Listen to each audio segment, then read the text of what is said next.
જય શ્રી રામ. રાજકોટથી ઉમટી પકડાઈ સોશિયાલિસ્ટ ભક્તિ અને સેવાનો ત્રિવેણી સંગમ એવું છે સદભાવના વૃદ્ધાશ્રમ 300 કરોડના ખર્ચે રાજકોટમાં વૈશ્વિક લેવલનું છે બનીવા જઈ રહ્યું છે. નિરાશ્રિતો નિસહાય વૃદ્ધો માતા પિતાઓ માટે છે નિસહાય સેવા આપવામાં જઈ રહી છે.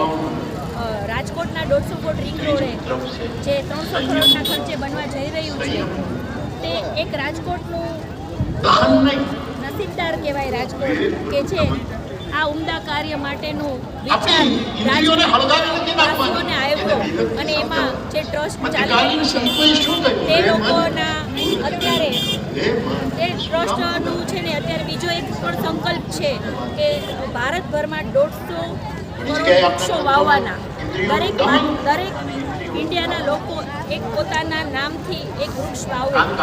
જે નરેન્દ્ર મોદીનું સપનું છે કે દરેક વ્યક્તિ એક વ્યક્તિને પોતાના માતા પિતાના નામનું એક વૃક્ષ વાવે. એનું આખા ભારતભરમાં 150 કરોડ વૃક્ષો વાવવાનો સંકલ્પ શ્રી સદભાવના વૃદ્ધાશ્રમના ટ્રસ્ટીઓએ લીધો છે અને તેના લાભાર્થી છે નવનિર્માણ થવા જઈ રહ્યું છે.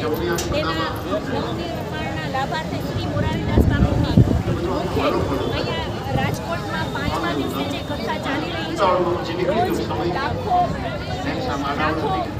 ભક્તિસભર માણસો ઉમટી રહ્યા છે. રામ ભક્તો એનો લાભ લઈ રહ્યા છે અને રોજ લાખો વ્યક્તિઓ એ પ્રસાદનો પણ લાભ લે છે.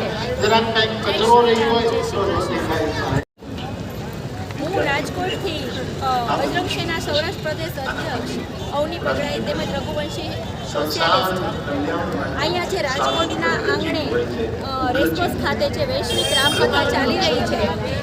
તેના લાભાર્થે સદભાવના વૃદ્ધાશ્રમના લાભાર્થે જે રામકથા ચાલી રહી છે તેમાં હું બજરંગ સેનામાંથી અમારી ટીમ સાથે 5મો દિવસ છે. રોજ અમે લોકો અહીંયા હસ્તાક્ષર અભિયાન કરે ગૌ માતાને રાજમાતા ગુજરાતમાં ઘોષિત કરે એના માટેના અથાગ પ્રયત્ન ચાલી રહ્યા છે. હજારોની સંખ્યામાં ગૌ ભક્તો આમાં સહી કરીને ગૌ માતાને રાજમાતા ઘોષિત કરે એના પ્રયત્નો ચાલી રહ્યા છે અમારા. એમાં બહુ જ સફળ થયું છે અમારું અભિયાન અને હજી 3 દિવસ બાકી છે એટલે અમારે 10 દિવસમાં 10 થી 15,000 લક્ષ્ય છે, સંકલ્પ છે. જય શ્રી રામ.